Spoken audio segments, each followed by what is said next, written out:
masa pen in Khanno Gold Media YouTube channel a hichu video vizo si ka hin liam chi uvi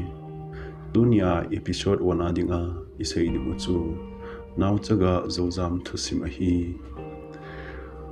khosung nyaw chakhat na hin zozam kiti chapang kumthum bep khat an umin a hi 1997 boy lai ta hi ze in khosung chu khonie wa hi ze in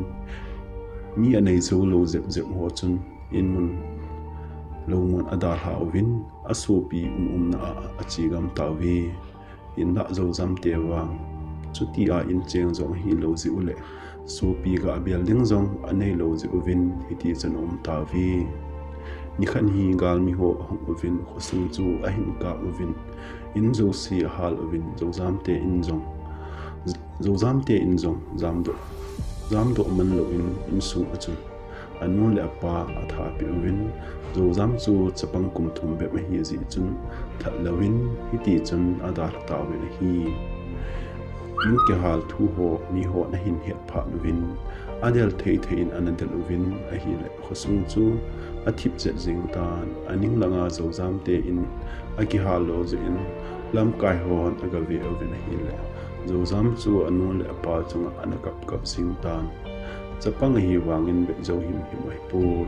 chupha chun ala uwa upa ti si khat achanga kiwa khana umin ma pa chun zo zam chu a hin ki puin ama cha bangin a hin singin alung sit le zing in school zo a hin kai sa tai school ka in zong alwa ya pai hon nu nei lo pa nei lo naw chaga ti anadai zi ovin hi zo zam wang awa apa chu apu bang a agi la hin ni khat apu ko ma adong tai epu kapa le kanu ko ma nei pu in kanu kapa lo zi in kaloi hon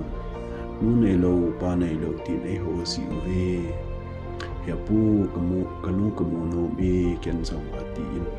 ka zing le apu to chu aki ang ko ya thonin apu zong ka min zo zam nanu le na pa boila in mian hon ana tawi tin aka to ase athun apun jong apana le zi e pha na hung chi in zo zam jong wa thim ta apu zong ati che in amani ki ka a ki ngai lu na sal in zo zam jong class 10 exam pi ding ko in apu hung ha dam mo la in chom khat zawin ahung bei ta na hi le zo zam zong exam pi thei ta lo in gian thei ta in mi lo a ne ding sum a hin ki hol pan tan apu in adar ha zi chun asuna zanin ka na bo in a hin kho a hin mang ta na hi ni khan hi khusunga nupi khat in boy ichilai za gian thei ta na sa in gam pam a na uchong niaw komchin lang naga tong jing ta na ti hi no chong nia win ben la khat le 40,000 50,000 ahin thodo zi in a hi ati le ama zong atha nom la in chong niaw chu to ahung ki ho mat la in chong niaw chun beauty parlor an na to ding a hi ati na hi le zo zam zong atha nom le jing in a hi sum ahin ki khol in zo zam langam pa ma ding in ticket akil in mi no a hin zu in chongneu ko ma hu dai chongneu ko ma hlu in na tong in apui ta na hi le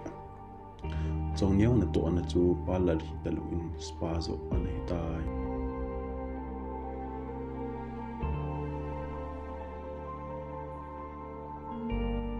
lo zam amun a hluna bo hi ta wanga pasal massage bo lo a hi chu a hin hen a hi le da ki sali zin bu thimin na kap ta a hin la koi man zong a hiat lo zi chung dang chi ding zong upa nei di poi choneu chung ni khat le tips sang thum ho amu jing ta zo zam long alung thima anum thei mong ta pun ni thum training a hin bo zong no in customer khat zo zam chu a hin bo sa in a hi le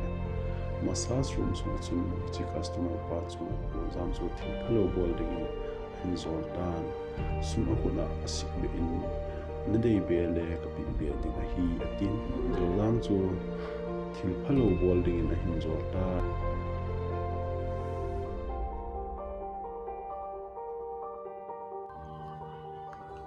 zo zam zong gi chape se in hung zam do tan nu ko min asin akap jing a hi ni hla rum hung hun phanin chong neu in zo zam ko ma zam hechina bol a le pi a rum ren na pi a iti na chawa ding ham nang la na salary zo imazat ai pon hechina bol a le nang dinga sumu na ding poi ken zong kana bol nom lo a hin he zong le ken the je a kana bol khai tai ti na hi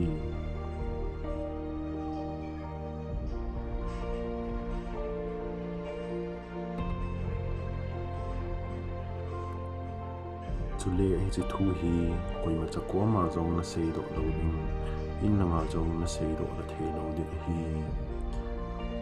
chi na sei do a ni le a hi le chi ru ma zo hi no on the lo ding a hi ati na hi hi chizan chun zo zam chu aki gel khoba in ki tha ding aki ti zong le ha asa na tampi min a chaina in le si chunga ka so pi la tapun I pi hile hechlai mon a zong koi ma pe nai pon pha chom kha chu ko chong neu se ka ngai ding he mai ji tin ajinga pat chun unu se bangin a hong ta hinda wang sit ta in zo zamin thakhat wal sip a hin to pan a hin hechi spa mon cho police hon a hin khol vin a hi le thil phalo ki bol na mo na hi a hin het pa vin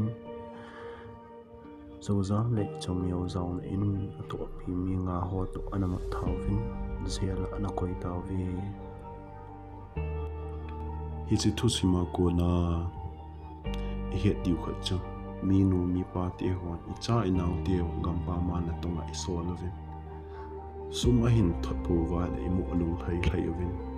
chai na te vin ipina to wa hoya ko na sum ala ham ti I khul chil pu hi chuta de ana loi ta sa hon I het diwa pha chu gam pa ma linga nga chapang khang dong hoi lai in nga ko nin hum do je vi theo hi na to pha dang I kom ta se win sumu na deng hi po le tin hi to wang spa ho a hin in khum je wi thi e ho ma man mi him I ki su si ji wa hi che ji a hi inam su wa hi to bang hi ji na hi ti hi I het su ke di wa hi tu nung tu ban ting le ki hil na a in ei su ke di wa win ka hin ti me a ve zo si phat chom na nei su ke ta hin ki pa e sta le chi video hin a na lung a haya pha na sa ai le comment le share nei na bol pi in nang ma share ko na cho nunga chapang khang dong khat in phat chom na nei the hi ka ke pa e